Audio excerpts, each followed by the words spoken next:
I'd like to call to order the Peabody Planning Board a meeting agenda for Thursday, March 17, 2022, held at the Wigan Auditorium in Peabody. First order of business is the approval of the minutes of the regular meeting of February 17, 2022.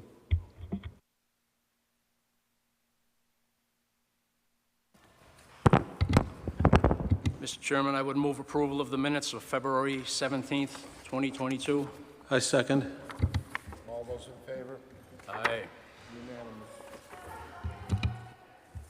Site plan and building permit previews, 8 Centennial Drive. Mr. Chairman, before we step into that, we have two late communications. The first one being from Community Development, dated 3/17/22, and the second one from Mr. William Politz, DPS, dated March 17th, 2022. Move to receive. Second. All those in favor? Aye. Unanimous. This is an application, 8 Centennial Drive by I.J. Kelty Management, LLC, seeking site plan review approval of proposed storage warehouse. Mr. Chairman, just before they begin, there's a few members, not only on the city side, but I believe also on Amazon's side as well, that I'm just going to allow to unmute right now. Calvin Champlin, I take it, and Jonathan Greeley. And then from the city side, Rod Emery and William Politz, city engineer, and then Rod Emery is part of the peer review as well. And I believe there'll be one more person joining us, Janet Bernardo, at some point, but I do not see her name on there yet. And then just as mentioned before, with what the board just accepted these late ads earlier today, the Department of Public Services provided the planning board and the applicants a final memorandum. They then since sent a revised memorandum, which is the one that you've accepted tonight and is before you, and as well as a memorandum from the Department of Community Development as well that you have in front of you. Again, just to reiterate, our Department of Engineering, Will Politz, city engineer, is here, as well as Rod Emery, city peer reviewer as well.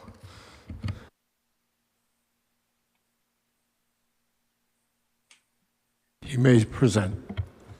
Thank you, Mr. Chair. Again, for the record, Sean Smith, R.J. Kelly Management, LLC, 55 Cambridge Street, Burlington. With me this evening, Calvin Champlin, John Greeley, remotely via Zoom with Amazon, and also Ken Cram and Scott Cameron from the consulting team. So this is our third time, I believe, before you. Appreciate the time again. Happy to answer any questions. I believe we do have a few items from our side that we would like to just clarify with the planning board, and I'm happy to go in whatever order you would like. If the planning board has a few questions for us, happy to receive them, or we can ask ours. You present those. Thank you. Okay, so we are in receipt of the DPS memo dated March 17th, and I appreciate Mr. Politz and Mr. Emery being with us this evening to help clarify a couple items. I think that item 24 is where we had a few questions for the peer review, specifically with regard to the ongoing traffic monitoring and operations. In general, we have no issue performing those ongoing operations and studies as requested and the timelines requested here. But we would seek clarity on what exceedance criteria and baseline they are using to establish the 10% threshold, as well as what the peer reviewer means by actions to be taken against those, and what specifically would be unmitigated in their opinion.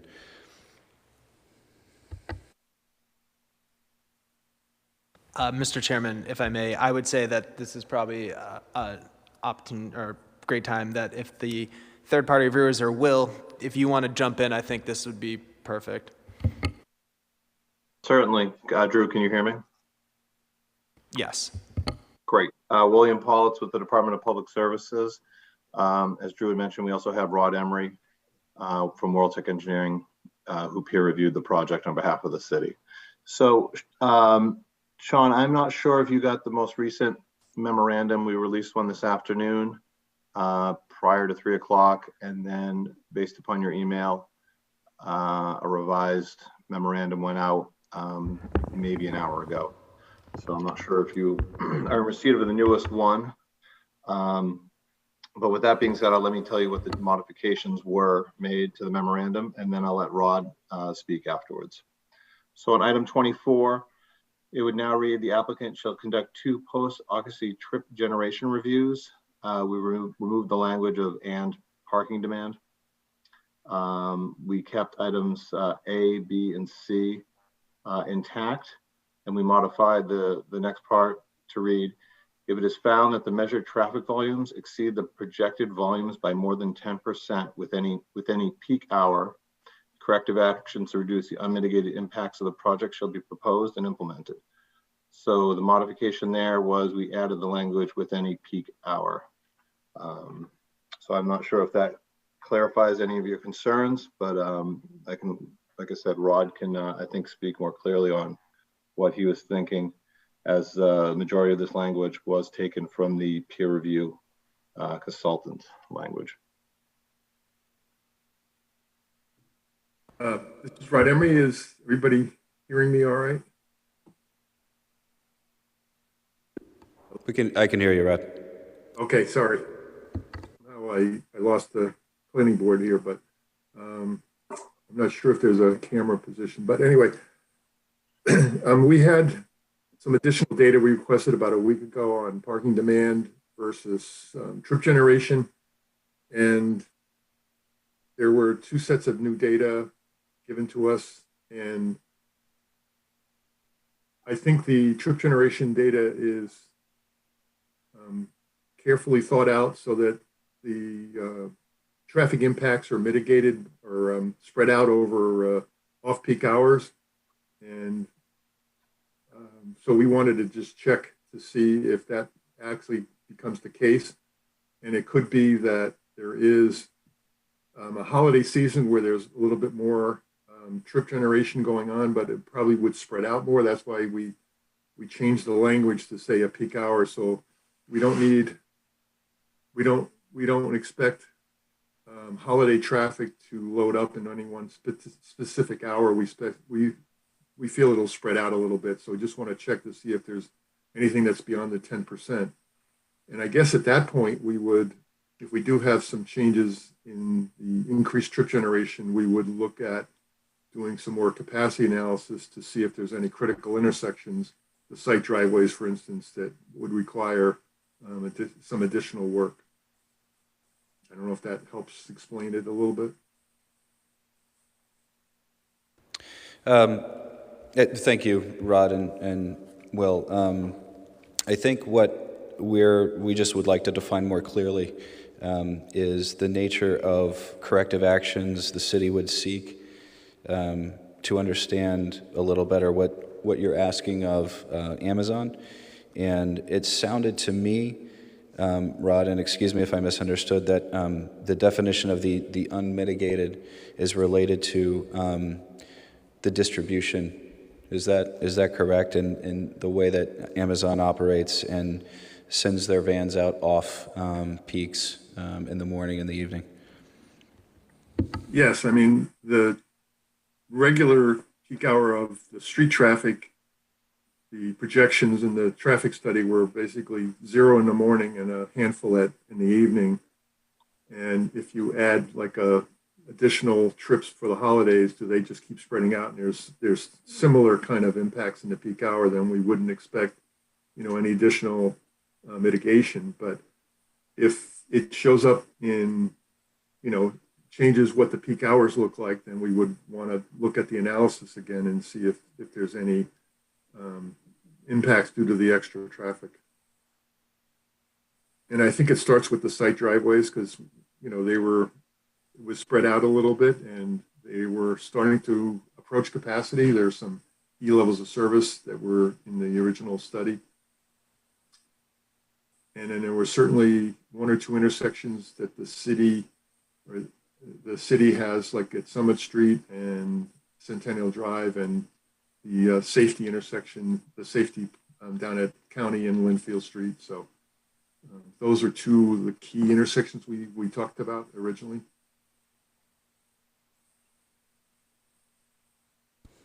And just for our benefit also, what definition of corrective action are you seeking against those for our benefit here? If indeed we those counts exceeded the 10%, which I'm assuming you are saying would also occur in the holiday season, correct? It could occur in the holiday season, or it could be just in the regular peak hour. You know, it depends on how you dispatch the trucks in the holiday season versus the regular season. So we talked about signalization as you know, a probable impact that we were looking at. And I don't know the time frame, and I know that that you have been in contact with the mayor over some mitigation. So, you know, maybe that's already been established. You know, I'm not sure exactly what the latest is on the mitigation there. And it's hard to predict, you know, what we'll see. Okay, thanks, Rod. I think for the benefit of the board, there was discussion at our March 7th meeting between Mr. Politz, Mr. Emery, regarding the peer review, and a part of that conversation surrounded parking, the amount of parking and the amount of traffic in the standard day-to-day operations. Now, the traffic profile is a little unique for an industrial building in that it does contain sort of that retail element of the holiday sort of peak driver, right? You purchase, and then there are more purchases, right, during the holiday season from Amazon, which follows. So the intent of the additional parking field, in addition to the normal day-to-day operating van capacity, is to make sure that there is no parking along Centennial Drive off-site. It is all still contained on-site. And that was elaborated, I believe, in our response. And I think what Mr. Emery is commenting on here is what does that traffic profile look like as opposed to the day-to-day operations, and is there going to be an impact related to that should take a corrective action? Now, I can't, you know, Calvin, I'm not sure if you can speak to how the vans are released on during those periods. Obviously, it seems like they would take a little bit more time, but that time I would believe would be shifted in the direction of the noontime hour and not the morning rush hour. Would that be a correct assumption? Yeah, I think for the most part, you're correct on that. I would shift more towards the later time frame, not an earlier time frame. So I think we would continue to be off the regular peak hour that the peer reviewer is referring to. And if that's the case, then you shouldn't exceed the numbers you gave us in the report by 10%. If it's shifting off peak, then we're, you know, only looking at the peak hours from, say, 7 to 10 and 4 to 7. So it shifts away from that. They won't have an impact. Right. Yeah, that's my thinking as well. So if I can understand the concern here, it sounds as if we're primarily focused on the morning rush and the evening rush. And, you know, I would perhaps suggest to the board that, and Will, please, if I'm misstating this and your intent here, interrupt me, perhaps in saying within any peak hour, we say within, we just clearly define that as the morning peak and the evening peak along 8 Centennial. Is that fair? Yes, I believe that was the intention. Okay. So that would clearly, I think, define the hours, I believe, as 7 to 10 a.m. and 4 to 7 p.m. pursuant to 24B. Is that correct, or are you isolating it into a single peak hour? No, that'd be correct.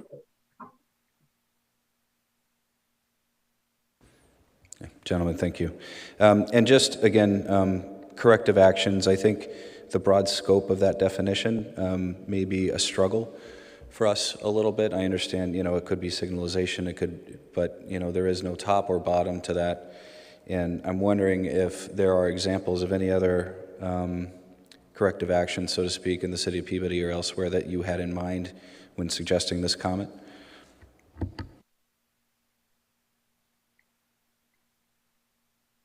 No, there was not.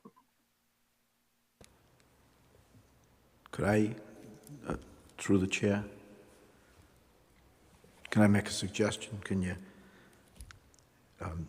insert mutually agreeable in front of corrective actions? I don't know if that works for Will, just a thought. No, I think that would work. I mean, I think our intent, I understand the applicant's apprehension of having it open-ended. I don't think it was our intention to ever come back with some large-scale project that would be out of the scope of what we saw on the peak hour increase. So yes, I think a mutually agreed upon would be fine. And applicant accepts that suggestion as well. I think that's a good suggestion, so thank you.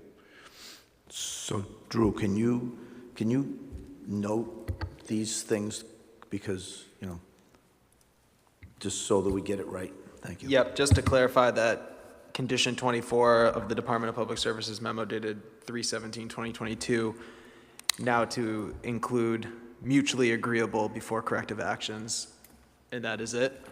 I think there was something before that as well. I think the applicant wanted to verify the peak hour when we refer to with any peak hour that we're referring to the 7 to 10 a.m. and the 4 to 7 p.m. timeframe. Sorry, just one more time, Will. So instead of 7 to 10, there needs to be a specific peak hour? No, that when we refer to peak hour, we're referring to the 7 to 10 a.m. timeframe and the 4 to 7 p.m. timeframe. Thank you. Our primary concern is the peak, in respect to the peak hour, is not Amazon's truck's peak hour, but that they don't start bleeding into the peak hour of the commuter traffic on Centennial Drive as well. So we're fine with limiting it to those hours. Drew, you could probably, just put a little statement inside of that sentence that says, as depicted in 24B, because the hours are right there, no need repeating them all.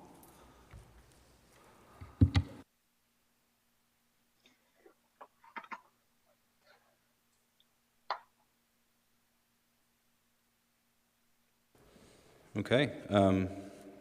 Thank you, gentlemen. I think that was a good conversation. Helped clarify for us what you were seeking there. I do have a question regarding, unless there's any more on the DPS memo from the board, we could jump to the 6 comments from community development, but I don't want to move off of this if there's any more discussion here. Through the chair. Through the chair, yes. Hi, Sean. How you doing tonight? Sean, I don't know if you're aware. I guess I wanted to speak just for a moment in regards to item number 13 of the memo, the transportation demand management portion of the memo. I guess several of us here in the city, through various boards and commissions, I know myself, I attend some meetings with the North Shore TMA as a planning board member, as well as currently the chairman of the Chamber of Commerce and a board member of Peabody Main Streets. There's a relatively large group attempting to solve some of the east-west travel transportation issues that Peabody faces. I I don't know what language could be possible, or perhaps just some sort of loose arrangement for you to potentially assist us and participate with us in the solutions that we determine and work with, again, with the TMA and with our local legislators. I don't know, Drew, if perhaps you could, Drew's involved with these meetings with me and things like that. So we're trying real hard. We're close to getting a trolley study launching a shuttle similar to what Salem has launched. We've been working with business owners currently in the city and property owners to try to figure out exactly what that demand is to get a bit of a pilot program going. We believe we're funded for that pilot program, but beyond that, there's a lot of question marks about how do we sustain, and obviously with you all bringing a lot of employees here, and I know a lot of them may commute via their own vehicles, but we think perhaps having you as a partner in the transportation sort of solutions here in Peabody might assist us. So I don't know what kind of language or whatnot we're coming. I love the things that are in Note 13 already. Certainly as Will's office has outlined.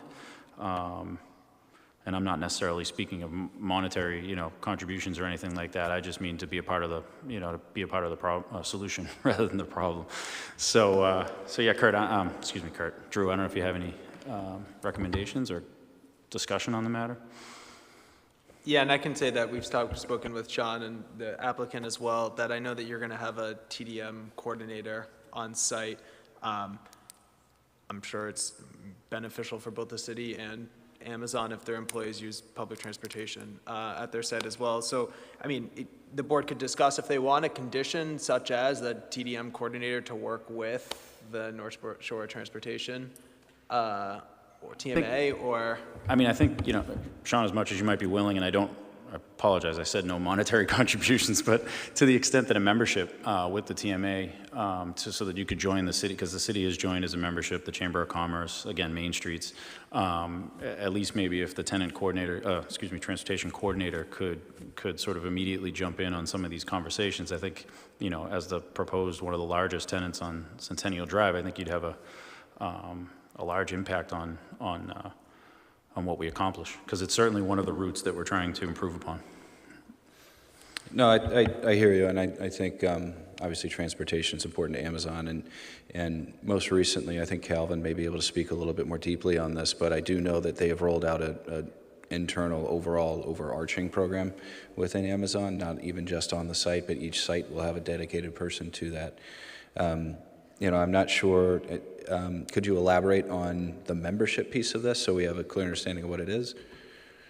Yeah, the North Shore TMA is sort of a member-funded organization that solves transportation, demand management issues up and down the North Shore. They've most recently worked with the city of Everett to complete an ordinance for their transportation demand management ordinance.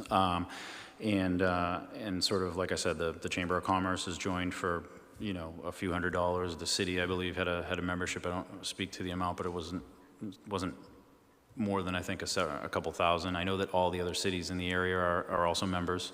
So it's just, it's a good organization, and we're, like I said, we've been working with them for a couple of years, and we're pretty close to, again, having at least a pilot program and trying to move forward on it. So, yeah, it's not a large financial ask to be a member, but certainly if we could at least, get your buy-in, it would be great to. Yeah, I think what I need to do right here is I need to turn this over to John Greeley for you, and he can probably address that. But like I said, there is a TDM program that will be implemented, and it seems like a good fit. But John, why don't you jump in there? Sure. Nice to see everybody this evening. John Greeley, I'm the Economic Development Lead for Amazon in New England. First of all, I think the short answer is yes. Happy to make sure that our both on-site team and any other resources are collaborating with the town's efforts on this, achieving as much of a modal split as possible for non-personal vehicles is certainly a goal for any site. So we're happy to kind of be a sounding board for that. And then additionally, if the TMA does get up and running, I think we can commit to being members. Wonderful. Thank you. Appreciate it. And I echo that. We are working with other similar groups on other sites. So we're definitely interested in being participants in that as well. So yes, count us in. So I'm sorry, if I may, just to clarify so we'll enter in, Amazon Again, I don't know what the will language join would as be, a but cooperative yeah. member of the North Shore TMA? Yeah, that'd be great. Or just to work alongside the city as, as partners with the TMA to solve the issues that we're trying to do. And believe me, the grand plan is to not have it be a shuttle or a temporary service. We're looking to get connected to the MBTA. Well, you heard it. We're definitely open. I think it's a good idea. There's a loop for drop off right on site that's already designed in, so it makes perfect sense. So, thank you. Thank you.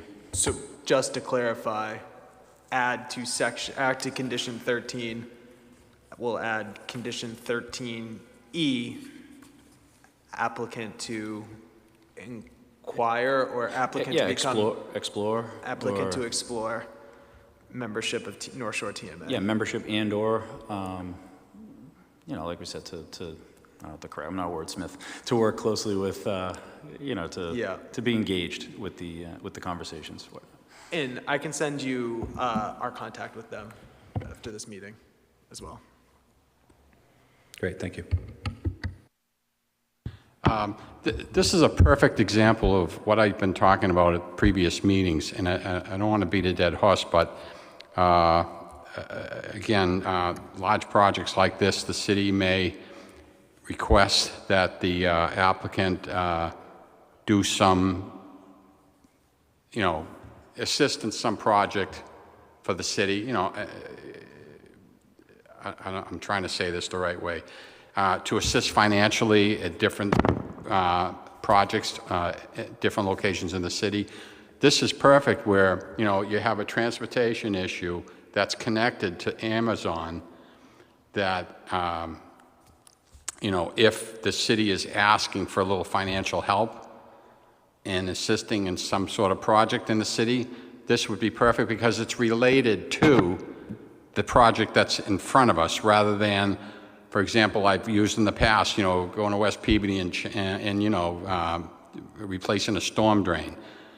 So I would endorse anything that the applicant and the city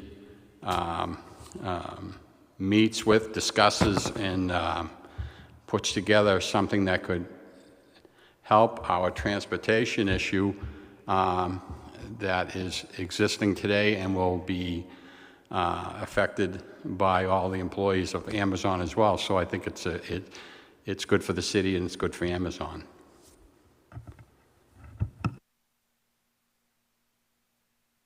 And I believe to that end, item number 22 in the DPS memo does address some mitigation techniques that we're continuing to explore within the nexus that are both directly beneficial to the city and to Amazon. And I think that's the crux of, what that discussion will continue, but we're hoping to resolve that in short order. So thank you.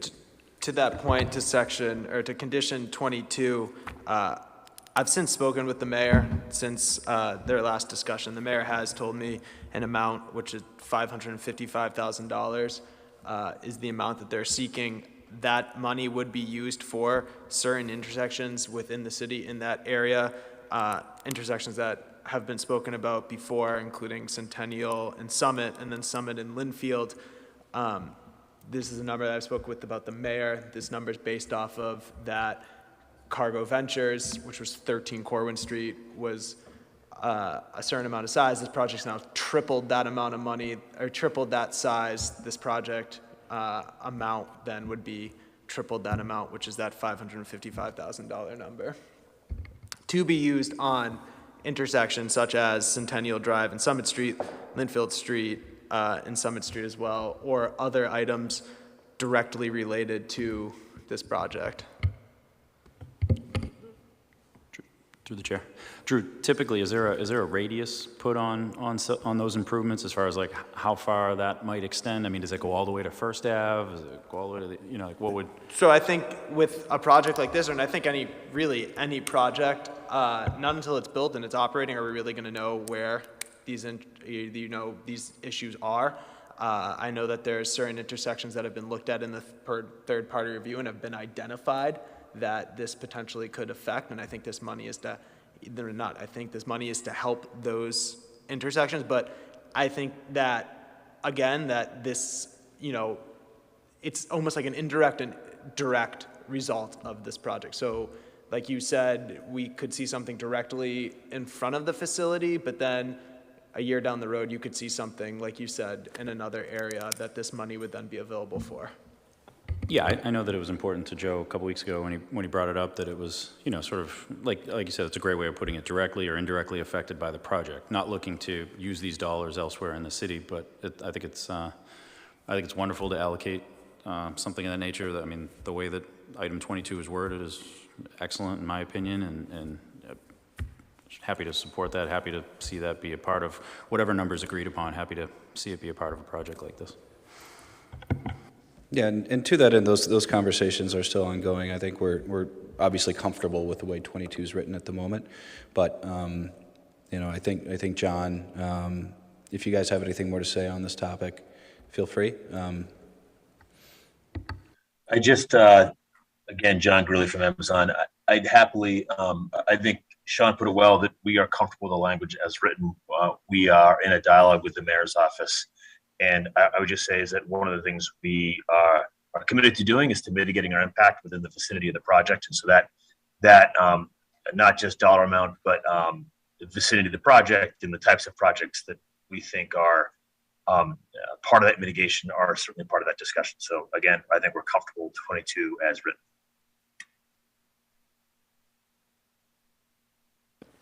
And I thank you, John, and thank you, Sean, for that answer.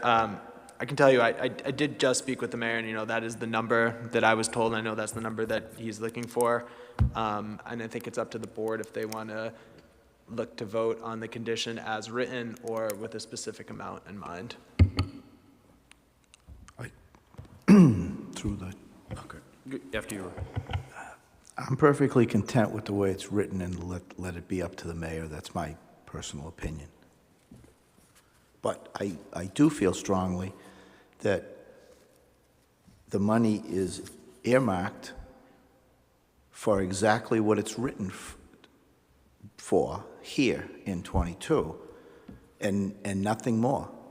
And that all of it should be spent, not use the 2/3 of it and then chuck the other third of it into the school department or something like that. It should all be used for the purposes stated in 22.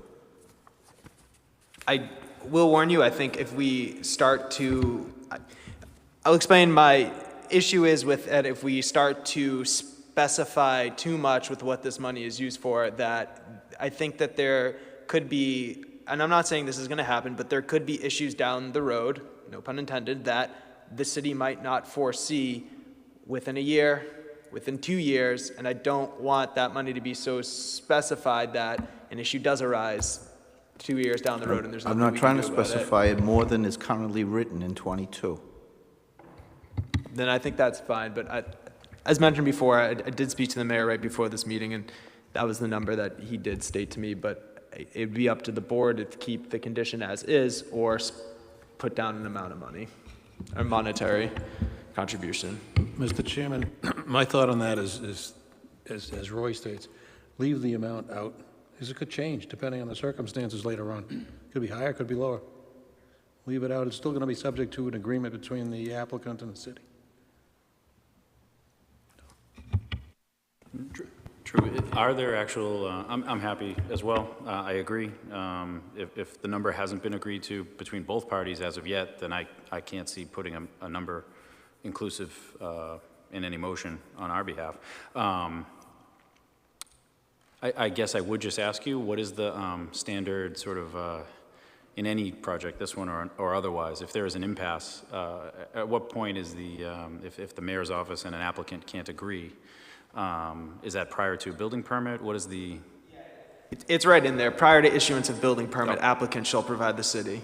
So that's your. Apologize. I read the back half without reading the first part. Mr. Chairman, I just want to make a point of clarification. I'm not saying that don't go into West Peabody and fix something, or in South Peabody or whatever. I'm saying give preference to an enhancement or improvements. Give preference to areas that are related to the project at hand, the applicant's project at hand. Give preference to that first. That's all I'm saying. I'm not saying, you know, it's black or white, but I would just like to see more enhancements done at the project at hand first, and then go ahead and do what you got to do throughout the city.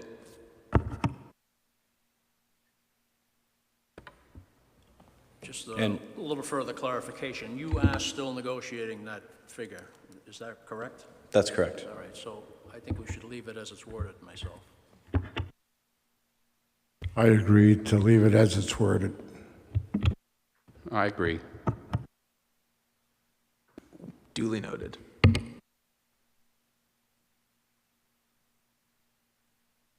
Any other questions from board members? I think they want to jump on to the next memo now from the Department of Community Development. Before we leave this, I have a couple of things that are pertinent to this, if you don't mind. Just real quick.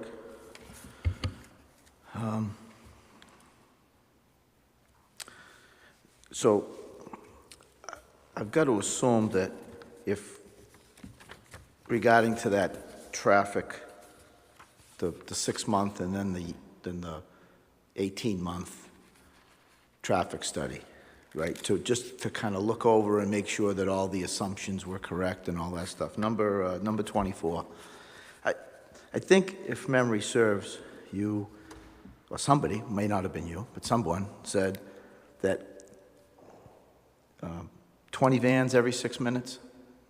That ring a bell? I thought I remembered that. Coming out, and they come out in like packets. I'm sorry, I'm trying to remember that number. Yes, that's what I thought I heard. Whatever. But I've got to assume that a solution to mitigating something that's overwhelming the street is that you make less than 20 vans come out every 6 minutes. And like you said, kind of run them later into the morning hours and creeping up into noon, right? Is that something like what I would perceive as a reasonable solution? I think I'm going to defer to Calvin and John on this one, since it deals with operations, but.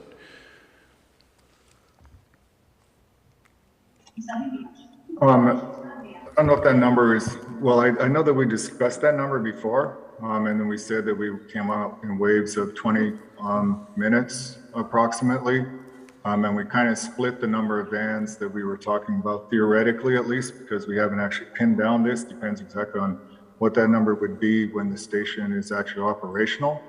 But what if you're trying to get at, hey, if there's too many vans coming out at one time, can you slow that down? And the answer is yes. We have marshals on the site who basically take care of how that flow happens. So if it looks like it's excessive, I'm sure that we can coordinate those activities so that they slow down. But I wouldn't want to try to pin specifically a number right now, but it does happen over about an hour and a half period in waves of about 20 minutes. And you could divide that by the number of vans that are actually happening at the time that we actually go operational. So other than pinning it to a number at the moment, just keep in mind that it's waves of 20 minutes. And yes, we could adjust those to ebb and flow depending on the traffic. Yeah, Calvin, I'm not trying to nail you down to a specific number. It's just a methodology of how to work with the city and understand and be a good corporate citizen. That's all Absolutely. That's all I'm talking about. Yep. Number 10 and 11 refer to some crosswalks. I thought there was only one, but I'm pleased to see that there's two. Can you just kind of take your pointer and just point them out on your drawing, if you don't mind?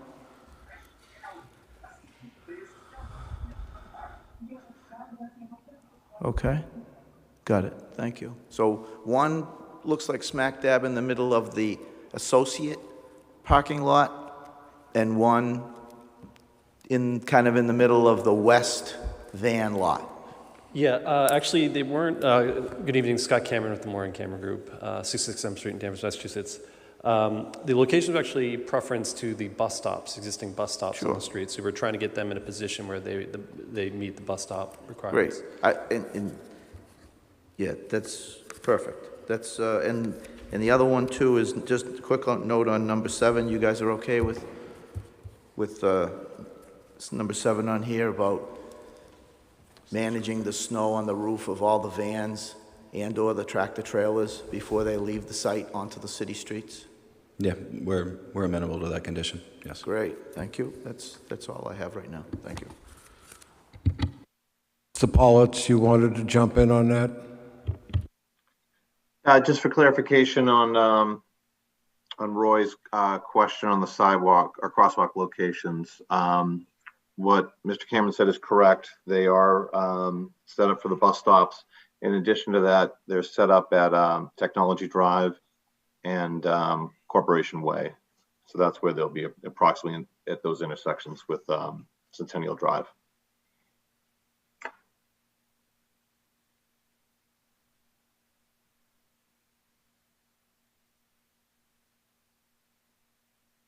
So I don't know if that clarifies it anymore, but they'll be at those two intersections, those crosswalks, in addition to that's where the bus stops are. But I just wanted to provide that clarification. Does the board member, anybody else? But I just have a quick question. Speaking of sidewalks, number 12 of the conditions provided by Will that be updated to a plan to show that to show the sidewalk? I'm sorry, Andrew. The question specifically to show sidewalk in relation to item 12 updated. I guess that the plan is proposed shows sidewalk in meaningful locations. Continuing the sidewalk would continue it to nowhere this way, and there's no sidewalk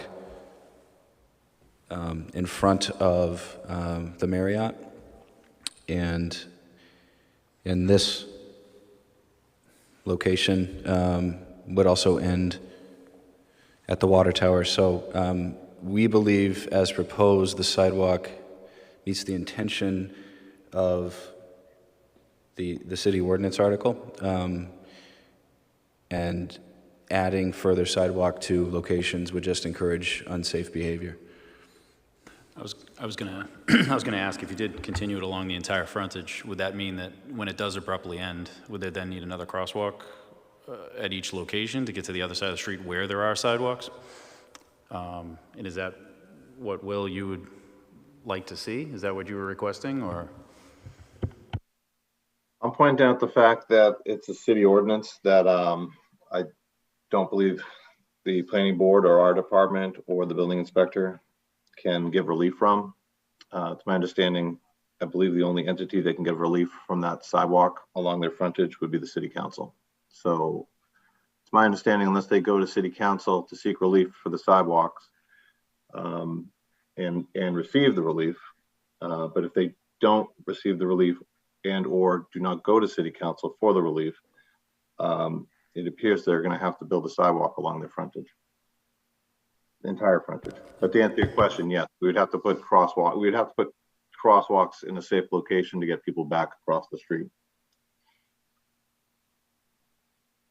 So I suppose the question to you, Sean, is would you rather do the sidewalks full frontage with a couple extra crosswalks, or go before city council for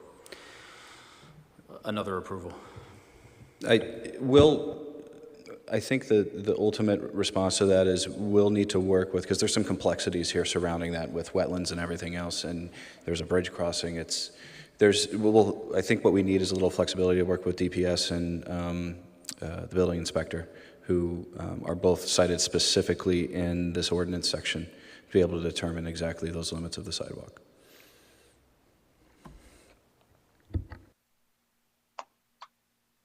As Will mentioned, it's not relief that they could seek via the planning board or the building department or but sorry to rephrase that. It's not relief, it's the city ordinance. I think how it would come down to is that, like mentioned, they would have to work with the building inspector and Department of Public Services and determine what their opinion is of if they meet the ordinance or not, or they're going to have to go get relief from the city council.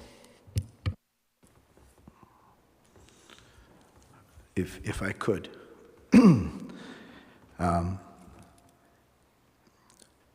I tend to agree that delivering people down across the city's water tank lot and across that swampy area all the way to number 6 Centennial seems to make a little sense to me.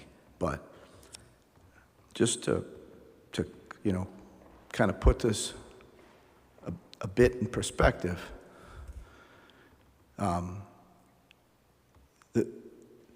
this is not raw land that they're going to cut and clear trees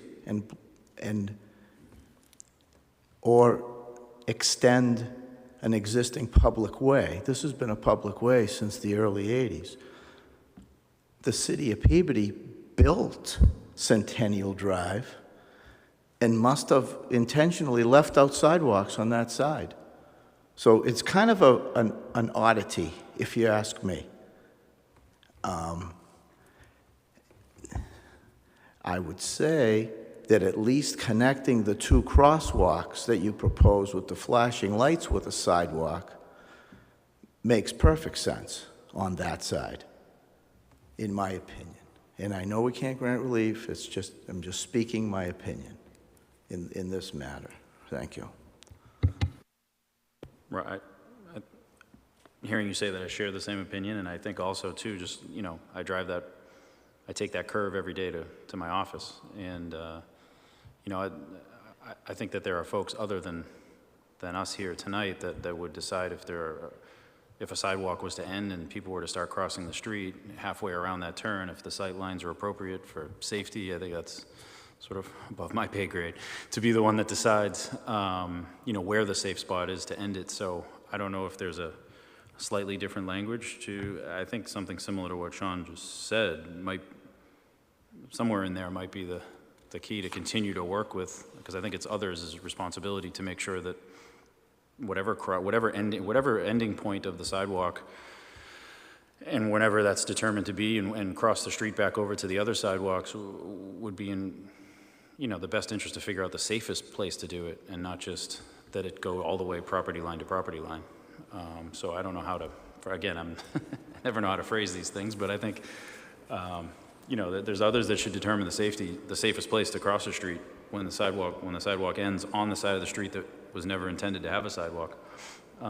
So maybe just, again, further TBD language. Yeah, I think, if I may, Mr. Chairman, maybe I suggest the applicant is to comply with City Ordinance Chapter 7, Article 3, Section 2736A. I have had this conversation with Attorney Kelty, who is unable to be with us tonight, and there is the ability in that section to define what is acceptable, and the definition sort of rests with DPS and the building inspector. So obviously, if he is not satisfied with the extent of our sidewalk, we don't get a building permit. So I'm happy to modify the language in accordance with that, if that satisfies the board. Mr. Chairman, through you, does the language really need modification? You've got to comply with zoning. From what you said, a conversation will involve you and the building inspector and an attorney, I assume. And the building inspector apparently has the authority to make a decision that you not go property line to property line with the sidewalk. Am I correct in that statement? That's under our understanding of reading the ordinance. That makes sense to me, because, it doesn't make sense to require a sidewalk be constructed in such a way as it could cause a public safety hazard. And the building inspector being the zoning enforcement officer, and I know he's supposed to enforce it literally, but from what you're telling me, and I'm not familiar with this particular ordinance, he may have the authority to, find some middle ground consistent with public safety. Just to clarify, this is not zoning. This is a city ordinance. Well, I'm not sure it makes a difference based on, in terms of my statement, because I think the building inspector is still the enforcement officer of the city ordinance. For this specific one, 2736A, it would be the Director of Public Services is the one that is determining this. I wasn't aware of that. Thank you.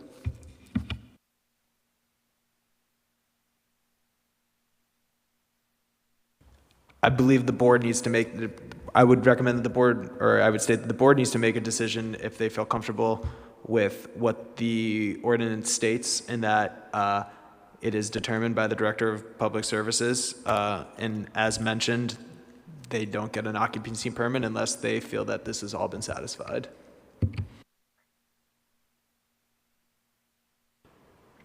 Perhaps the language could be changed a little bit, instead of saying along the frontage, or to be constructed in a way with safety being the paramount issue. I believe then you're looking at changing an ordinance.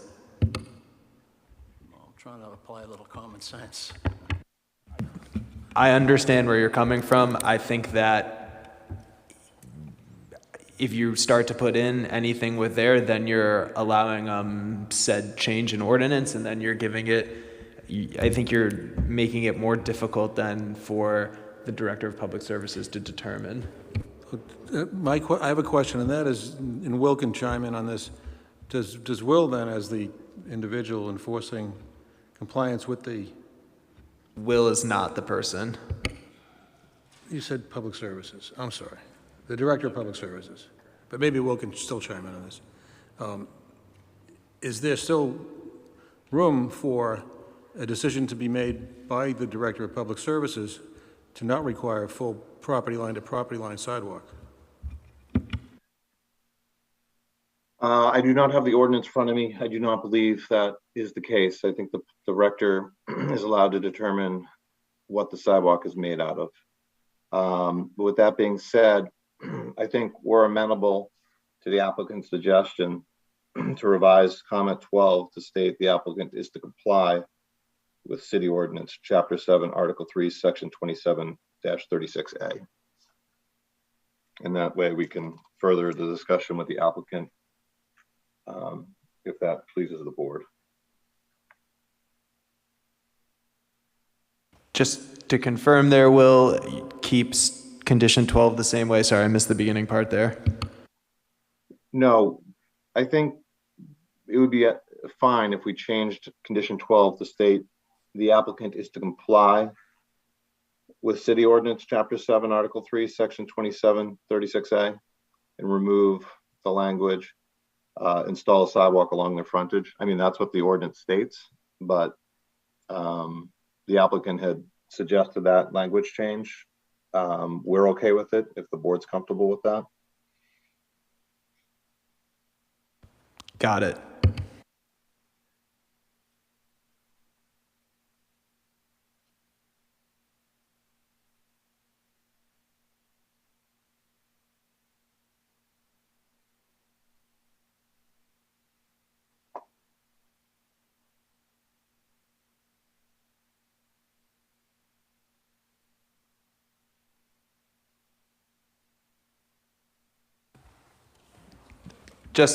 I want to make sure we're clear here because I feel like we're about to move on to the next memo. We've discussed condition 24, corrective actions has now been added to state mutually agreeable, and the peak hours have been defined as 7 to 10 a.m. and 4 to 7 p.m. Condition 13 is to explore membership and or contact North Shore TMA. And then number 12, applicant shall comply with Chapter 7, Article 3, Section 2736-36A. Through the chair. I apologize to belabor the point, but back to number 22 with the regarding the monetary improvements. May I ask, was the number 505 or 550 that the mayor was seeking? 555. 555. And Sean, if I could ask, you guys have started negotiations. May I ask how far apart you are?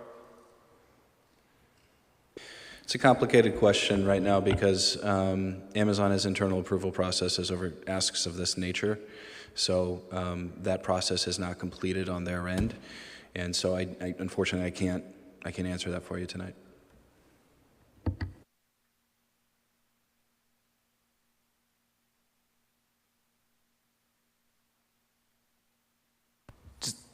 So we're all set though prior to that with the items that I brought up and the changes? Well, do we want to take a quick vote on the changes you just mentioned? Should we do that? I don't think it needs to be a vote. I think I just wanted to clarify it before with the final vote, or if a final vote is taken, then you could amend certain conditions. Okay.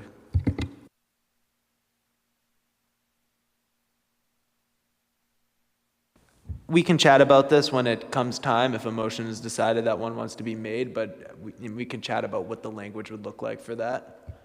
You could theoretically approve the memo from the Department of Public Services and the conditions here within, being so that condition 24 is revised to include mutually agreeable and defined peak hours, that 13 Section E is added to include the TMA language, and then that condition number 12 be revised to state applicant comply.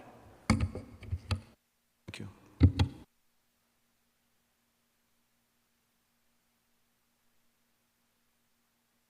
Want to move on to the community development memo unless? Yes. Yeah, if you don't mind, I'd like to make a quick disclosure regarding that memo. You're talking about the sixth line? Yeah, so I'd just like to say that as an employee of the Peabody Municipal Light Plant, I am neither in favor nor against number 6. I am neutral on item number 6. Thank you.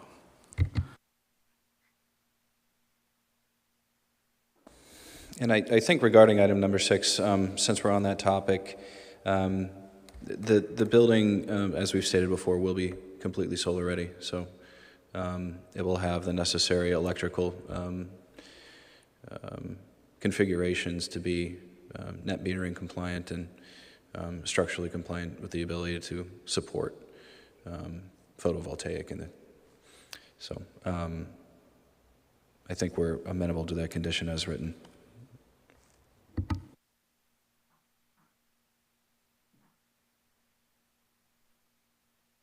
Any other questions on the Department of Community Development memo?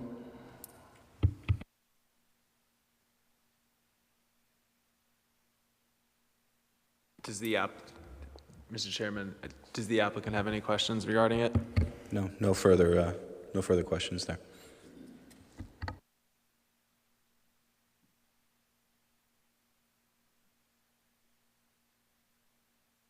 So Roy, I understand where you're coming from, Roy. So I wonder how this would now be done, because you are going to be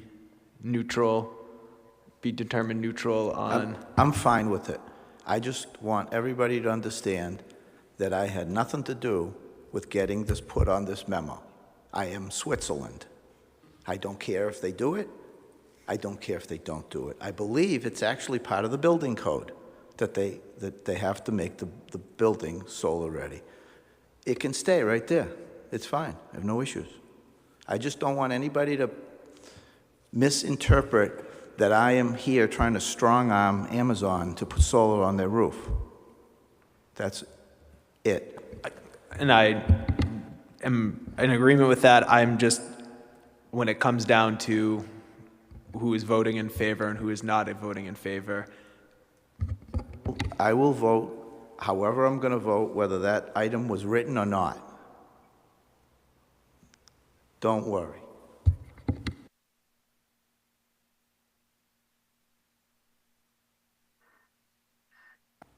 it seems that we have got to the end of the memos, and this, I know that we've revised 3 of these conditions, and we just briefly chatted about what language would look like. I guess before we continue with anything, Will or Rod or Janet, do you have anything before any sort of decision might be rendered?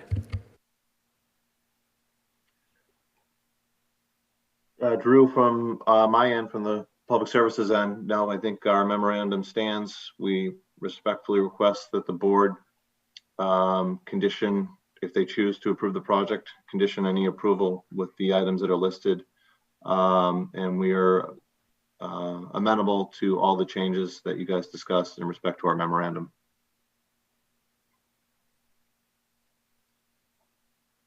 Thanks, Will. For the record, this is Janet Bernardo. I just want to confirm that I have no further comments. Thank you, Janet. With that, thank you, Will. Thank you, Janet. Thank you, Rod, for attending this evening and being here to assist the planning board with these items.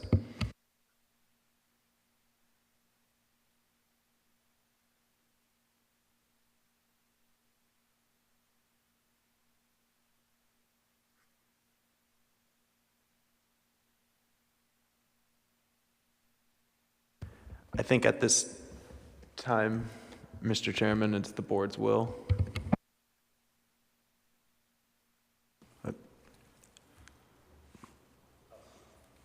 Will, do you still have your hand raised, or did you just potentially leave that up?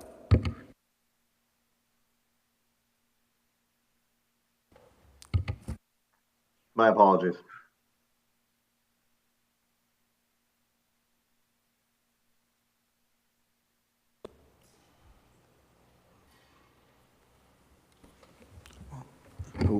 I would say any motion would state to accept the memo provided by Department of Public Services dated 3/17/2022 with the amendment that condition 24 add mutually agreeable before corrective actions, in that peak hours be defined as 7 to 10 a.m. and 4 to 7 p.m. In that condition 13, add E, to explore membership and or contact, was it contact or contribution? This is for the TMA. Oh, this is for the This is for the Transportation Management Authority, the North Shore TMA. yeah, explore membership and work cooperatively. I think with the TMA would be where we landed. To explore membership and or cooperation with North Shore TMA. And well, I guess we'd go out of order. I went out of order here, but number 12 shall state applicant comply with Chapter 7, Article 3, Section 2736A of City Ordinance. Through the chair, please. Drew, I'm still, I hate to say this, but I'm mildly uncomfortable with, without knowing how far apart on item number 22 the city and the applicant are. I do feel like it's an important, very, very big question mark. I don't know if there's a way to get closer to having something in some sort of commitment before this board reviews and approves. or entertains a I motion. would suggest, even if they're not close at this point in time, they're going to get close. This is a big project. And that is one of the conditions. So I think they will hammer out a deal. Mr. Chair, if I may, if, as written in this approval, our belief is that if we don't come to an agreement, it won't happen. So I understand your concern. I really do. Unfortunately, I don't have an answer. It takes time with a large publicly traded company like Amazon to make a decision. So, you know, the building inspector has to rely on this in order to issue his permit. And if that comment and that condition is not satisfied, as with any other condition, we can't pursue that building permit. So it's in all of our best interests. I know it's a large project.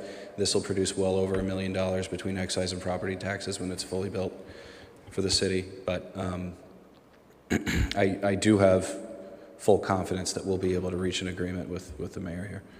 Yeah, I sit here just thinking that it does put a lot of, and I do agree that the mechanism is in place for the building inspector to, you know, to put his foot down or halt the project, but I do feel like an approval with language such as this does provide a bit of additional pressure on that office to sort of, you know, kind of acquiesce and you know, kind of, I don't know, lose leverage a little bit. I apologize for any lack of a better term, but it's, you know, I'd hate to see to intentionally place the burden for such an item on the building commissioner's office. I don't think it's favorable. So I'm not sure how to resolve. I do understand, I appreciate you know, the process that has to go undergo internally to negotiate something like this. I'm sure there's pressures to get the project going and you know, acquire the property as quickly as possible and I guess I'm surprised that we're coming in here with such a, I don't know if it just makes me feel like there's a large gap. Not hearing sort of where both sides are makes me concerned. So I don't know how else to get past it, but that's where I'm at. My comment would simply be that although both sides are going to be motivated to come to an agreement on that, and from my perspective, I think Amazon is going to be more motivated. And even the number at 550, it doesn't sound like a very large number to me in terms of the scope of the whole project. And as I read this, if they don't come to an agreement, they don't get a building permit. And I think that's a lot of motivation to come to an agreement. It's just my comment. I do agree as well. I never try to assume what's a lot of money for one group versus another group. I would also believe that based on the grand scale of the project that it is not a lot of money. And so I'm wondering why it wasn't sort of almost immediately agreed to. Well, as I understand what was stated from the applicant's point of view, there's a process that's ongoing at Amazon that hasn't been completed. So they can't, I don't think they're at a point where they can say we're apart because they haven't gotten to that final approval stage yet. That's how I interpreted your comment. The timeline here, if I may, that number came to us within the last 48 hours, guys. So, you know, it's very fresh. And like I said, Amazon's going to move as quick as they can on this to be ready to go. But and I do appreciate your concern. We are certainly not trying to put any undue pressure on the building department. This is solely resting with the mayor and Amazon at this point to resolve. So, and I think it was well said that we're both very motivated. Amazon is very motivated to be in Peabody. They're excited to be in Peabody. And, you know, John, if you have anything to add on that, please do. But, you know, we're happy to be at the point where we are here. I think between all the peer reviews, all the process we've gone through with the city, and the additional comments and the improvements on the project as a result, I think, you know, well into a lot of money spent here. So, nobody wants to walk away from this. If I could just make a quick clarification that, Matt, you mentioned that this falls upon the building inspector's office. It does not. It falls upon the mayor's office. And he's the chief executive of the city. He's elected, and he's responsible for what comes out of this, not us. We're responsible for what's written on this piece of paper, and I'm in total agreement with Peter that, and most other people, that it seems reasonable, and we've never discussed money in here, ever. And we're discussing it now. We may have missed a lot of opportunities for the city if it's never been discussed here, so. Well, I don't think it belongs here, quite frankly, so.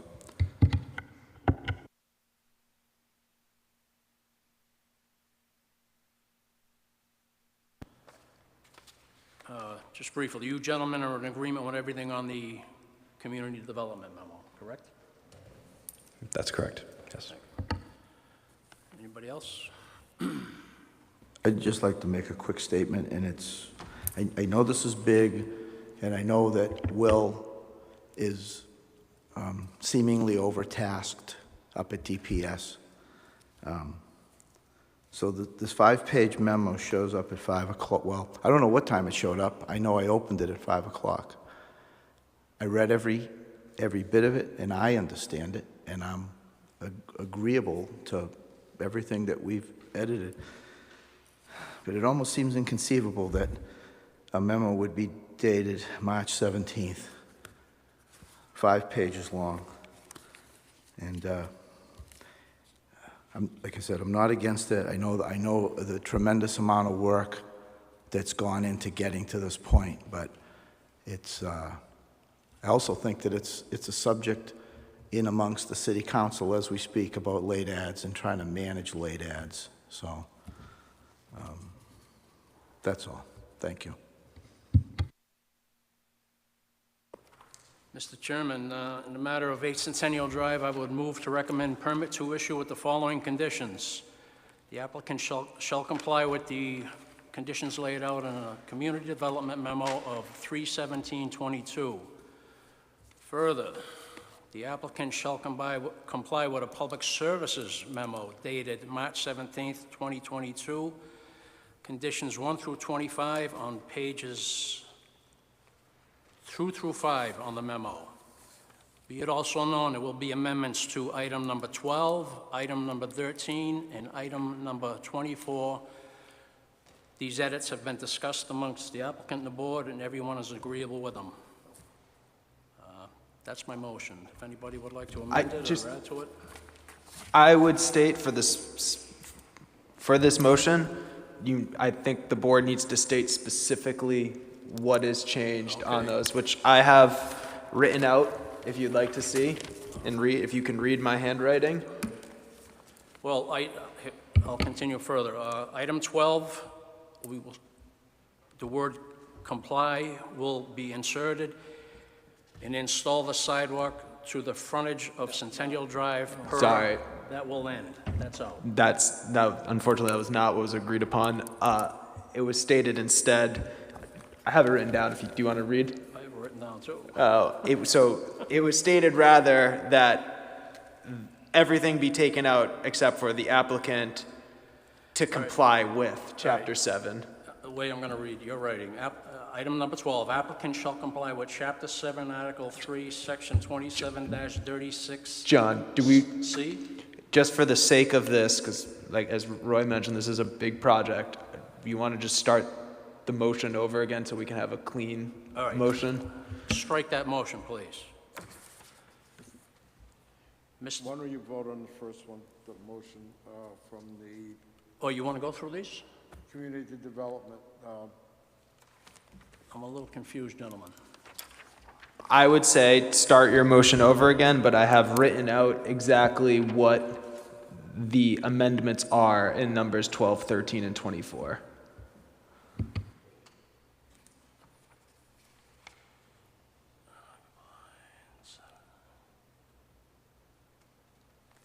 All right, let's try this again. Mr. Chairman, I would move recommend permit to issue for 8 Centennial Drive approve and recommend issuance of a building permit with the condition that the applicant comply with and satisfy the Department of DPS memo dated March 17th, 2022, with condition 12 to state, applicant shall comply with Chapter 7, Article 3, Section 27-36, C, is that right? Is that a C? Yeah. A of the city ordinance. Am I missing something out there?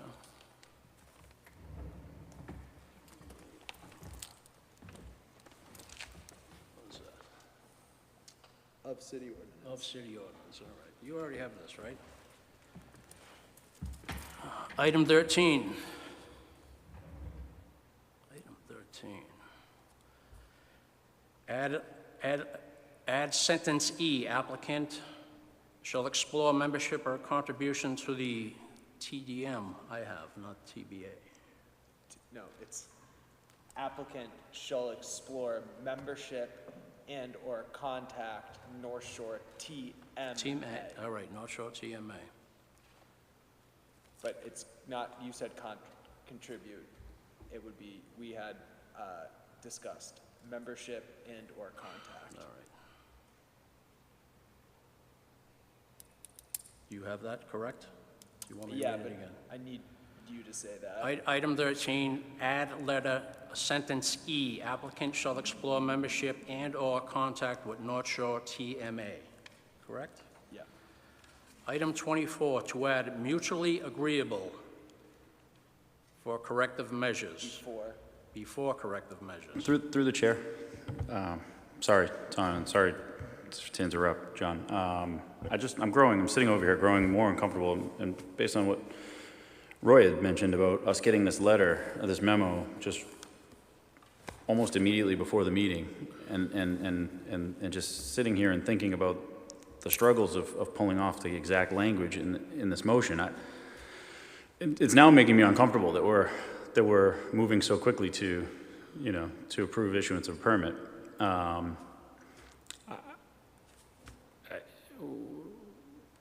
We can't even nail down language that is making, a very important, decision. I don't know that it should be going this fast. I mean, I love the project. I want to approve the project, but I don't know.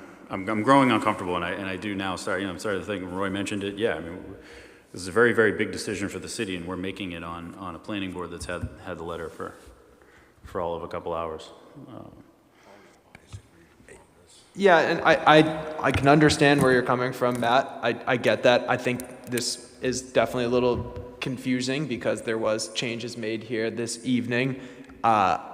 I will say those changes, though, and the scheme of how large this project are not the shifting of a envelope. I think it's these amendments that are being made tonight are amendments that were agreed upon.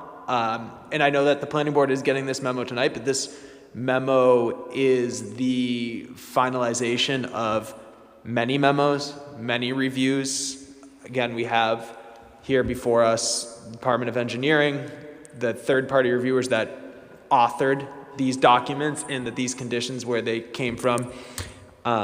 Again, it is the will of the board and what they choose, but I can say that as a city, we don't have an issue with this project if they meet these conditions that are laid out here before the board this evening. I think that, as you mentioned, you're right. This project, though, I will say it's gone through third-party reviews. The Department of Engineering and Public Services has reviewed this, and the City of Peabody, our Community Development Department, has provided this memo that we're comfortable with this project if our conditions are met, which the applicant has agreed to. I can also type the memo on my computer, if that would make it better. I know my handwriting is not the greatest. Well, while we're on the subject of late ads, I do have a problem with the timing of late ads, and we receive them. We receive them a lot. Maybe we shouldn't, but that's up to us going forward. Right now, this is on our doorstep. I read it a few times, I get it. And if we want to push back a little and request memos or reports in a timely manner, then the next time it pops up, we just won't receive it until the next meeting. And that's the solution, so. That's pretty eloquently and accurately stated, I would have to say, John, because we've done it in the past, but we can put our foot down and do it in the future. But bear in mind, sometimes these late ads benefit us, so it's going to have to be a case-by-case thing. And we did loosen up the rules where we needed a unanimous vote to accept the late ad. Now we do it with a simple majority, so. I just want to make one point that, you know, in years past, I've been on the board for many years as well as a lot of members here. Late ads, late memos, late communications were an exception to the rule. Nowadays, it's the rule. I know, but, you know, in order for the board to really properly, I'm talking in general, not just with this particular motion now. You know, I think the board needs a little more time than, you know, I mean, we got the memo, you know, 10 minutes before the meeting started.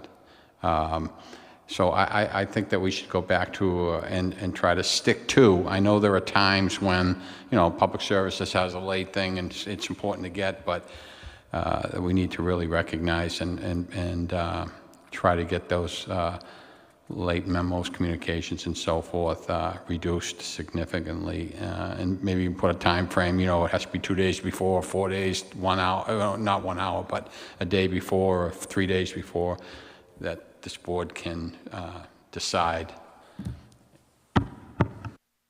Well, getting them late is a handicap for us. So in the future, we can have this discussion later after this bit of business, but I think there are too many late ads also. Back to my motion. Where was I? Do you want me to write it out so it's clear and clean and you can read it? Or do you want to give it? I just want to make sure that, as I mentioned, this is a big project. I want to make sure everything. I want to make sure that the motion is clear and concise. So would you like me to type it or? What do you want to read back? Can you read back what I've given you? I do believe I got to item 24, and that was... I mean, you are reading what I've written down, so I mean, I have it, so... But do you want me to type it, or do you want to just start the motion?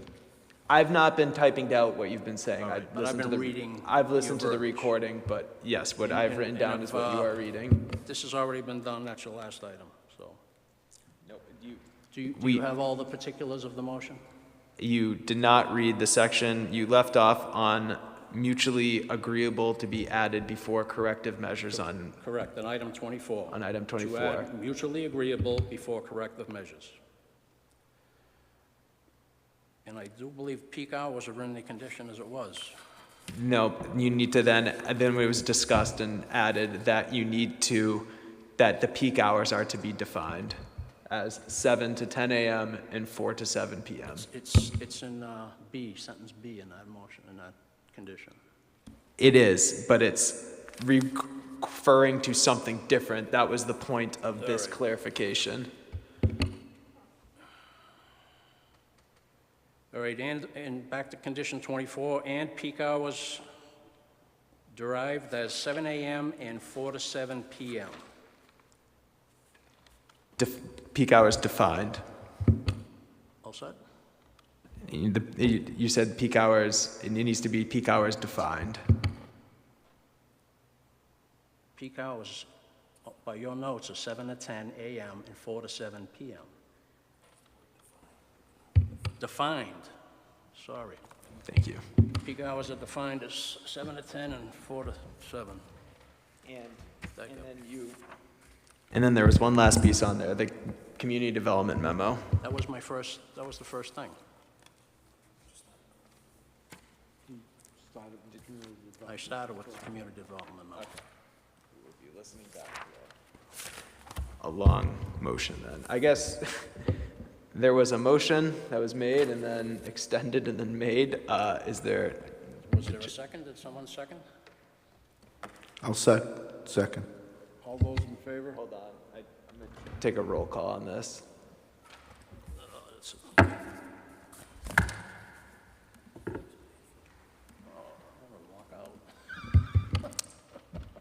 The motion before the board is motion by John Ford to approve and issue the building permit with the conditions that they meet community development memos, conditions 1 through 6, and the Department of Public Services memos dated 3/17/2022. With that, condition 12 to state applicant to comply with Chapter 7, Article 3, Section 2736A of City Ordinance. Condition number 13 to add letter E, applicant explore membership and/or contact North Shore TMA. And condition number 24 to add mutually agreeable before corrective measures in that peak hours be defined as 7 to 10 a.m. and 4 to 7 p.m. Mr. Simos seconded that. Attorney Arvanites. Yes. Mr. Ford. Yes. Mr. Simos. Yes. Mr. Gonzalez. Yes. Mr. Gagnon. Yes. Chairman Bencourt. Yes. Motion passes. I will be in contact with you in the coming days with a motion sheet. I will send you over contact information in regards to the TMA, and we'll be hearing from you because there's some conditions in there stating that you guys will be providing us some updates. So thank you very much. I just want to say before we continue here, I want to thank the applicants for being assistant to us when needed, and I also want to really thank our Department of Public Services, especially our city engineer, Will Politz, for really taking the lead on this and doing a lot of legwork for the city as well as many other departments as well. And I also want to thank our third-party reviewers as well for the assistance. Thank you. Gentlemen, thank you. And I would like also to echo that. I think a 60-acre redevelopment like this and the amount of plans that had to be reviewed in a short period of time, I was very impressed with the city's process and also very impressed by this board's comments in improving our project. So thank you very much. Happy St. Patrick's Day. Go get some Thank you very much. Thank you. Good luck, brother. Good luck.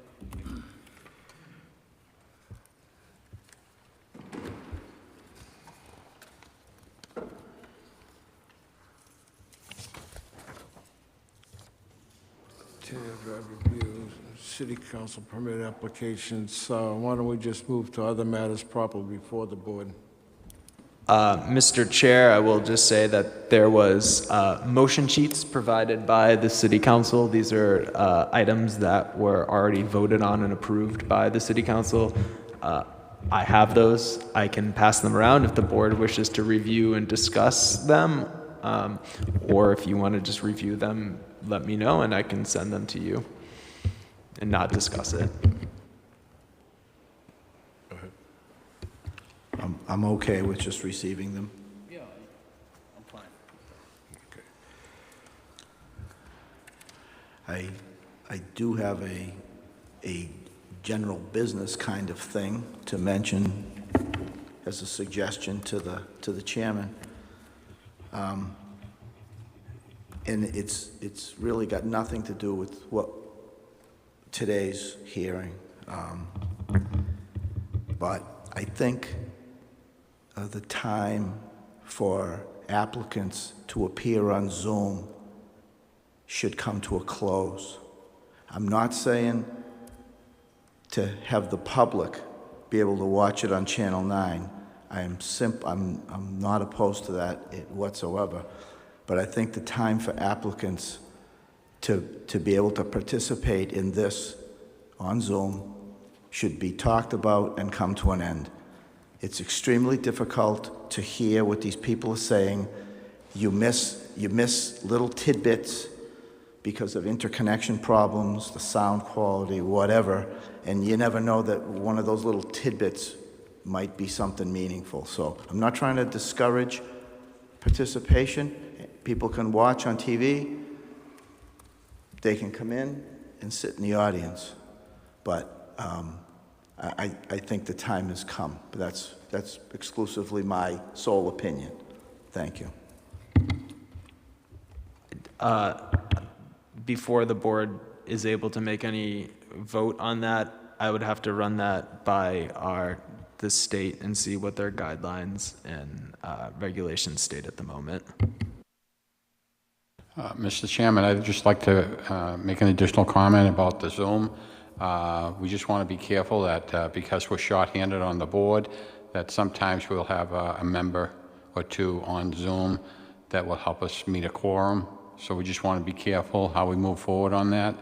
I agree that the days of Zoom for applicants is nearing an end, and I agree with Mr. Simos, but I'd like to leave that open for a board member or two that may be, under the weather, but can Zoom in and make that important vote in some respects.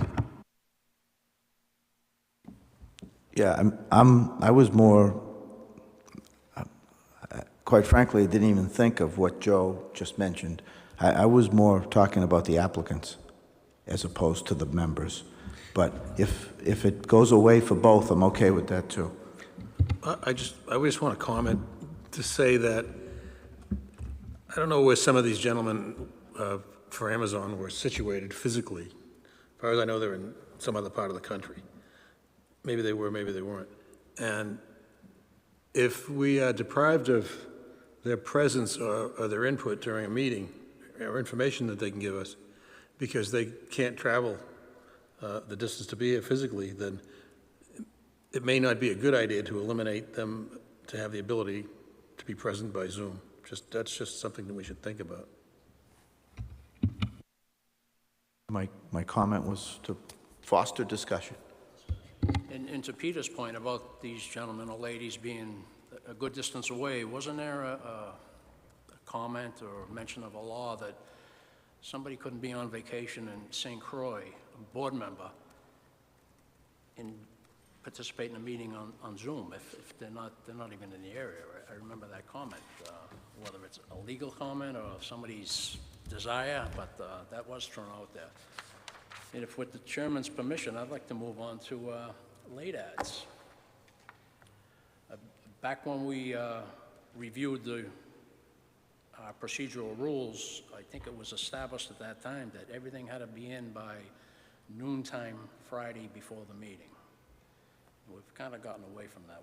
We do get a lot of late ads. Sometimes it's beneficial to us. Sometimes it just adds to the confusion. So maybe we should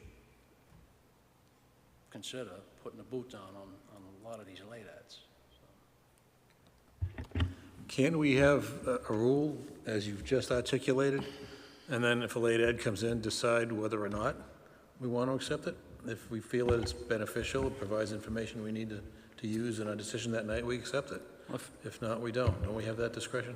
Yeah, I mean, Peter, I feel like the acceptance of a late ad shouldn't mean that you don't get time to deliberate upon it. So if someone comes to us with a late ad, sure, we can vote unanimously, we can accept it in a moment, and it's received.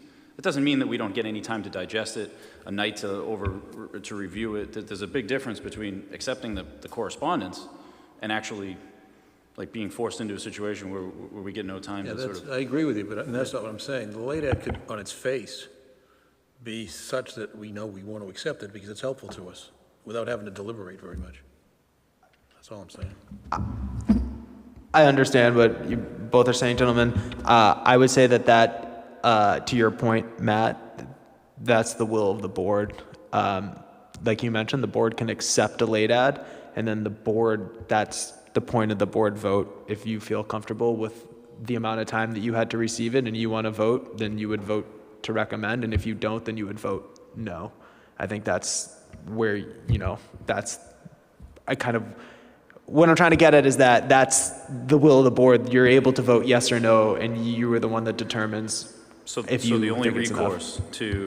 to voting no or the only recourse for a board member is to vote no on a project that they're in favor of, as was just the case, because the rest of the board wants to proceed with a motion. So my options this evening were to just say no to a project that I'm in favor of, and I voted as such, or vote no, just out of principle, because I didn't get a chance to spend more than an hour with a very important piece of correspondence. I'm not quite sure, but I believe that you could accept the ad and request a continuance to the next meeting, giving ample time to digest the data. But to ignore it and bring it up to the next meeting, it's better to have the thing in front of you now and request that it be continued to the next meeting. Does that make sense? It does. Absolutely does. You know, again, back in the day,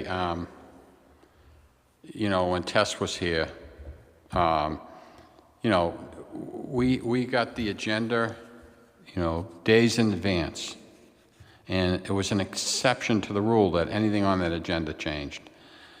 Any memo that we got or communication, we got days in advance. And it, like I think John mentioned that it was like the Friday at noon or whatever it was. I forget the exact time.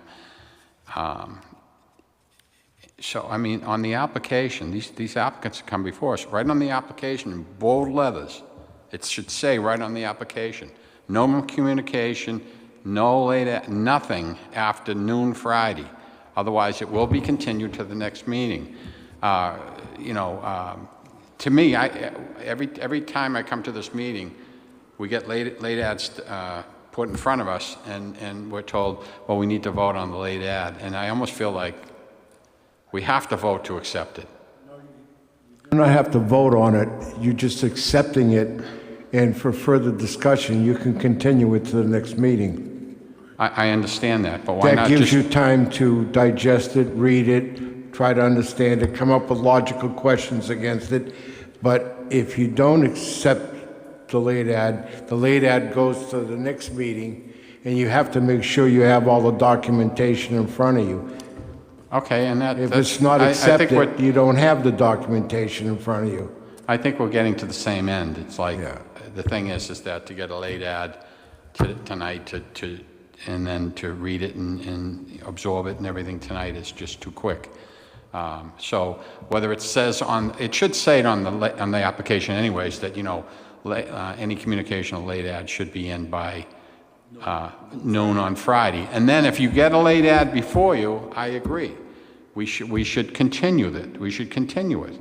Well, I think that... But I find that hard to believe that we're going to continue it. We're going to get that late ad, and then we're going to move forward on it because it's the right thing to do. We don't want to hold up people and stuff like that, and that's what I see. I have never seen, in the 10 years I've been here plus, I've never seen or heard once that, you know, a late ad was, you know, going to be continued, and we'll discuss it in two weeks. And I know that when Tess was here, we did have late ads come, and we did not. I don't believe we accepted it. I don't think we accepted it. We just said, okay, we're just going to have to move this to the next meeting. That doesn't mean you can't do it, but I'm just going by what I remember. And John, you probably remember that too. If we have a late ad from an applicant that contains substantive material that's going to be important to our deliberations, we're not going to feel forced to vote on that night. Who here wouldn't want to continue that hearing? The late ad issue tonight is from the DPS. It's not something that, you know, an applicant is bound by. So I think you have to take these things on a case-by-case basis. And what Tom is saying is absolutely correct. I think we all agree. If we can accept a late ad, that doesn't bind us to do anything that night. And if it's the kind of thing that we need to deliberate, we just continue or ask for a continuance. And sometimes that late ad helps us. So again, like... Yeah, I think we had a very unusual circumstance here where there was literally thousands of man-hours put into this on both sides. And in addition to public services, you had 3 or 4 independent peer reviewers that went through sort of in a fiduciary way, because it's as if they're looking over the engineer's shoulder who came up with the drawings and picking apart what they think is in error or misrepresented. So it actually takes a little bit of the responsibility away from us by having these certified professionals in their respective fields looking over all these things on our behalf, well, actually on the behalf of DPS, and then on our behalf of DPS's review. So that's mostly why I felt comfortable here tonight in acting on this with short notice, because most of these issues we've already seen. Yeah, most of the peer reviews were sent by Public Services to us several days in advance. I think I got one on Tuesday and I got another one on Wednesday, and if you take the time to go in and read them, my problem is I'd rather have them typed and delivered to me than have them over the internet. I agree with you 100% on that. But again, I did take the time to read almost every peer review, and there was nothing new that I didn't expect. You know what I'm saying? Yes, I do actually. And you know, the two big ones here were traffic and stormwater. All the others were not going to say insignificant, but they were minor issues compared to traffic and stormwater. The Conservation Commission had their review, and they managed the stormwater. So, you know, it ends up kind of just being the traffic, even though the stormwater issues are here as well. So, just to get us back on track with the discussion about late ads, to your point, Joe, the whole point of the planning board being able to vote on a late ad is if the board, like Attorney Arvanitis has stated, that I think this allows you to accept late ads. I think the board, I'd recommend that the board be able to accept late ads, and then again, it comes down to the will of the board if you want to vote on it. And I know you're saying, well, you know, we'll vote on it if we get these late ads, but if you do not feel comfortable on this late ad, then I reserve the right to say, I don't want to vote on this late ad, and you have more than you right to make a motion to state, I would move to continue, or ask the applicant to continue it. I think that that's the board's right to be able to do that. I'm absolutely fine accepting a late ad, and then if the board feels that we need to postpone the presentation to the next meeting, that's fine. If the board feels that we should move forward, that's fine. But I think what's going to happen is 99% of the time we're going to move forward. My point is I think the applicants out there and attorneys and others take for granted that they can just give us any communication at any time. It does, you know, and we'll just have to wing it, or we'll have to just go with that. And I just want to get back to where it's just an exception to the rule. But I'm with you guys. I'm not ruffling feathers. The rule is a good rule. I mean, there's a deadline. And if they come in with an ad beyond the deadline, we call it a late ad. And we don't have to accept it, or we accept it. I think that's the best practice. And then if any one board member feels uncomfortable going forward that night and can make a motion, and makes a motion, to Matt's point, which he said earlier, you didn't want to be forced if everybody else wanted to go forward. I can't imagine that if one of us was uncomfortable going forward. I say I was uncomfortable tonight? You did. Did any one other person I thought you hear said, me say that? I thought you said you might have been forced to make a decision you didn't really want to make. No, before we voted, I said that I was growing increasingly uncomfortable. Yes. With having received this today on such a large decision to make it, and then 30 seconds later we made a motion. And what I'm saying is, if that situation arises in the future, you or anybody else uncomfortable going forward has a right to make a motion to continue. And I can't imagine the board not going along with that. I misinterpreted the situation because I thought there were 5 other people here tonight that wanted to move forward with it, even though I just expressed my... Just to clarify, the applicant would need to ask for the continuance. But if the board is stating that they do not think they're going to vote in favor, if that's what the applicant is getting, then the applicant would have to ask and the board would be able to vote.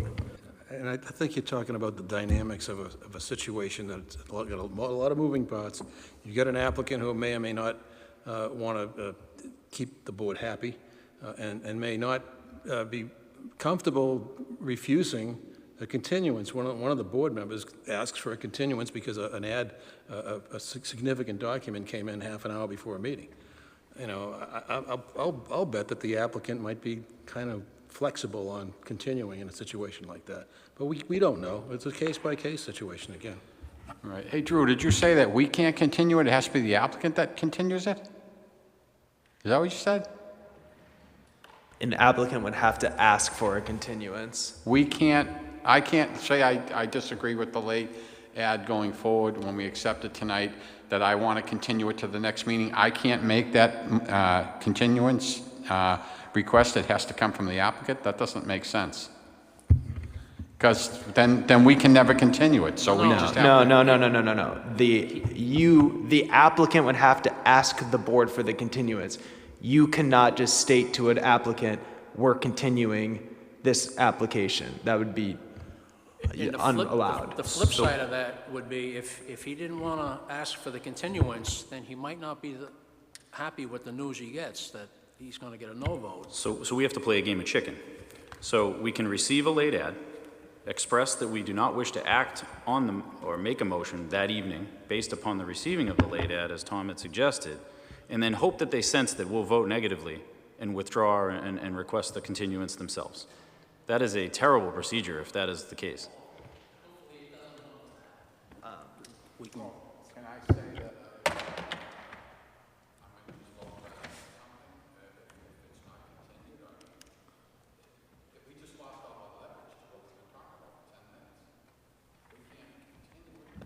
I'm just going to say no. I want to move forward.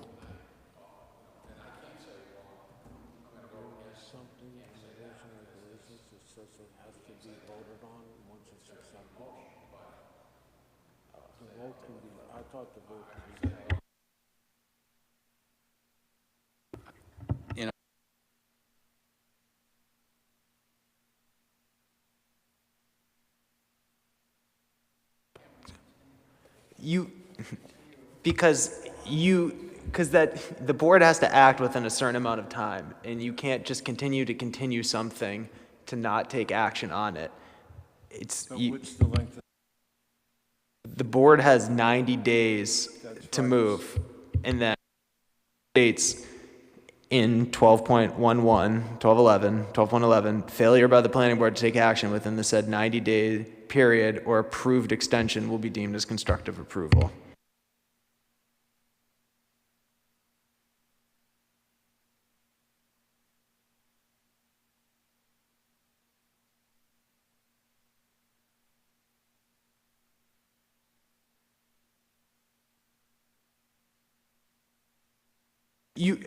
You could ask the board, I mean, you could ask the applicant, you could state that we don't feel comfortable, and then you would say, would you ask to continue it?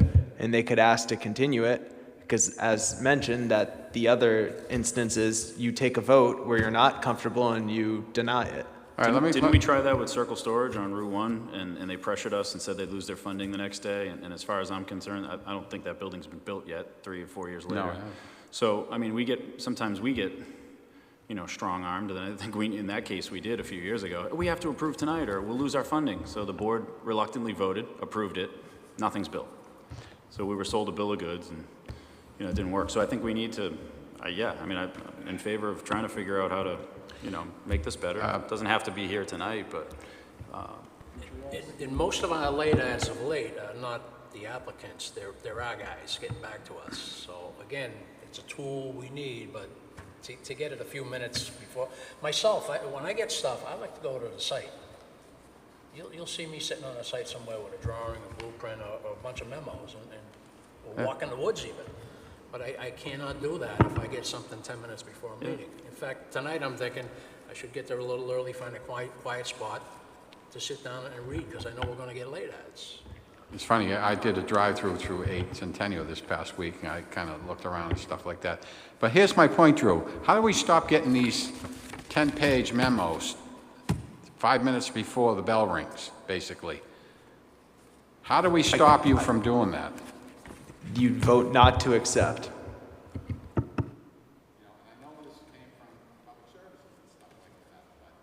How do we, That's the whole point of that. You would just vote not to accept. The board, I mean, this is the whole, the fail-safe of it, is that I received this memo tonight and I handed it to the board as a late ad, and the board has the ability to say, we do not accept this late ad, and that's what happens. And if you get a situation where somebody's trying to pressure you, say, you mean this is the will of the board, that this is how we voted. Okay, so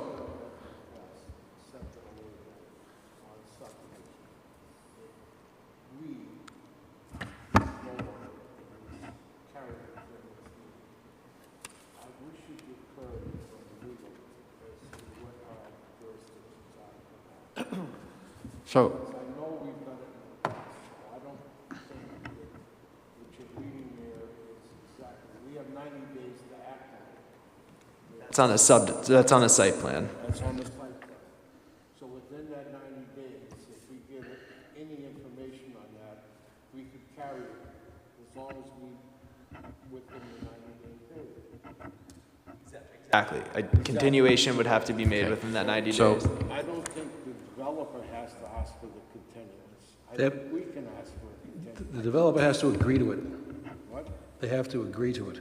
They have to agree with the continuance. I meant to clarify, yes. The applicant would have to agree to it, but we could. But yes, sorry. Just to clarify, the board cannot just continue an item unless agreed upon. Okay, so Drew, so tonight, we have an applicant right there, just to start we're about ready to start the meeting. You give this late information here.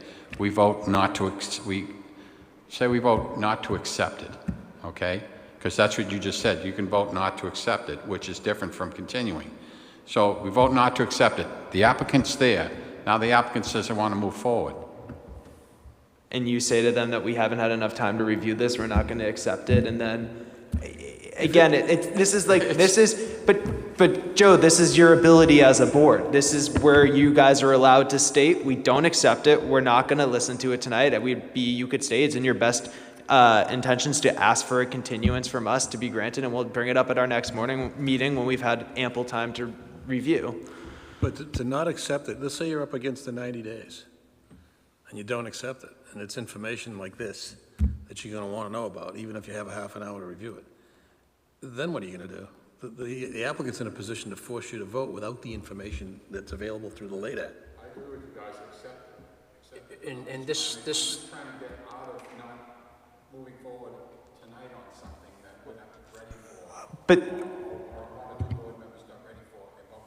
We can only continue it make a motion to ask that they continue it, or, I mean, you have all the ability, Joe, to say, I would feel more comfortable with a continuance, and then the applicant has all the ability to discuss with you why they don't think they should deserve a continuance, and then it's up to the board to decide. But there is value to have open discussion like we had tonight on it. If you delay the applicant on the open discussion of it, you're moving into the 90-day and you're taking away. So I am almost positive that we could accept it and say that we are not comfortable voting. Opponent, would you allow this to continue to the next meeting and still have the discussion on what we want at that time? no, that memo this evening, that was the meat of this meeting, was that memo. And again, we got it a few minutes before the meeting. And isn't there some situations where the time to act is 45 days? It depends on what the application is. Well, I'm gonna throw my dinosaur bones out here now, but I'd kind of like to get a hard copy packet every week. I would too. If the board wishes that, we can start to try to do that again. Like 30 pages. you know, on your home computer. Do you have stenographic assistants? That's a problem. I mean, Tessa was wonderful, but she didn't have the responsibilities that Right, you I have. know he's got plenty on his dish. But, you know, we get that packet in the mail Monday or Tuesday, and you can go up to the site and check it out. You can sit down and read through everything once or twice until you get it. So can you just educate me a little here? So if we're going to stick to the rules and regulations that have recently been amended in the last 2 years or so, if Drew doesn't have it in his hands, whether it's by mail or electronically by email, Friday at noon, any point after that is considered a late ad. Is that Thursday at 1 correct? p.m. Excuse me? Thursday, I believe, at 1 or 4 p.m. Oh, the Thursday preceding the meeting. Okay. Which So I understand where the board is saying where this is coming from, and I think that these were also written in a time before things could be emailed very quickly to people, so that a week was because everything was only mailed out, and I understand that people want, you know, packets and such, but I think you have fail-safes to protect the board if they do not wish to act on something if it's sent in late, but I also think the board has the ability to act on something if it is sent in late. well, isn't there another date before that one to get the submission, the application in? Well, so the application is a different story because you need to go in front of construction review. So you would need to submit your application and then For every single thing that comes before us? No, you don't need to go. Not for Form As Commercial or over some certain square or footage. right? preliminary, no, only for site plan review, do you need construction review, but for preliminary or definitive subdivision, I believe it's recommended. It might actually be required as well, but for a Form A, you do not need a construction review. A okay. Form A could technically be filed on Thursday at 1 p.m. Right. and be on the planning board's agenda. Right, so if But it's Thursday at 1, then in any point after that, we get notified that this is a late ad, and we receive it by email. I think in certain circumstances, that's... If the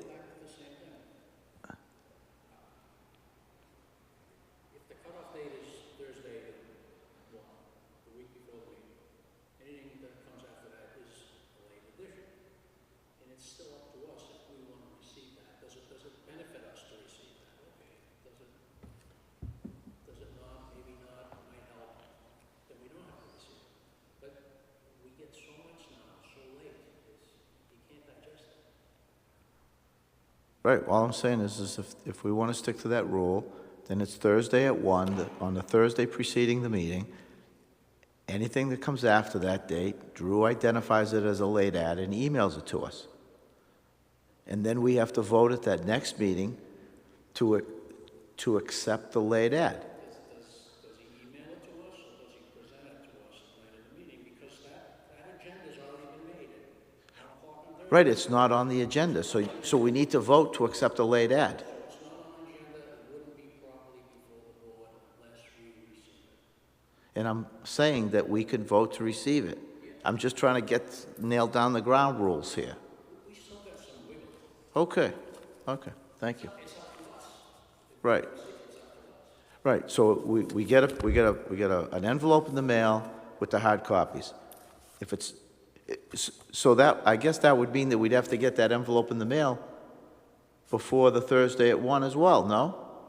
Or not necessarily? If everything was perfect, the cutoff time is Thursday at 1, goes in the mail Friday, that's in the house Monday or Tuesday, that's the perfect situation. Okay, Anything after that it's a late. right. I mean, I'd be okay with sending it by email, and then we have it. And then we can read it, digest it within a couple of days of the meeting and act intelligently upon it. I know that the board is not making any of these decisions tonight, but I would just recommend that the board not do away with any sort of late ad agreements of such. I think it benefits the board to be able to accept late ads, and I think, again, it is up to you, the board members, on what you want to do with that late ad, and I can only provide you recommendations on which way you would vote. And if the board feels that if they received a late ad of something that is too substantial, then they could say, we don't feel comfortable voting on this. Would the applicant be agreeable to a continuance? And if not, then the board could take a vote right then and there, but you can vote as you will. How about a motion right now? Motion to adjourn.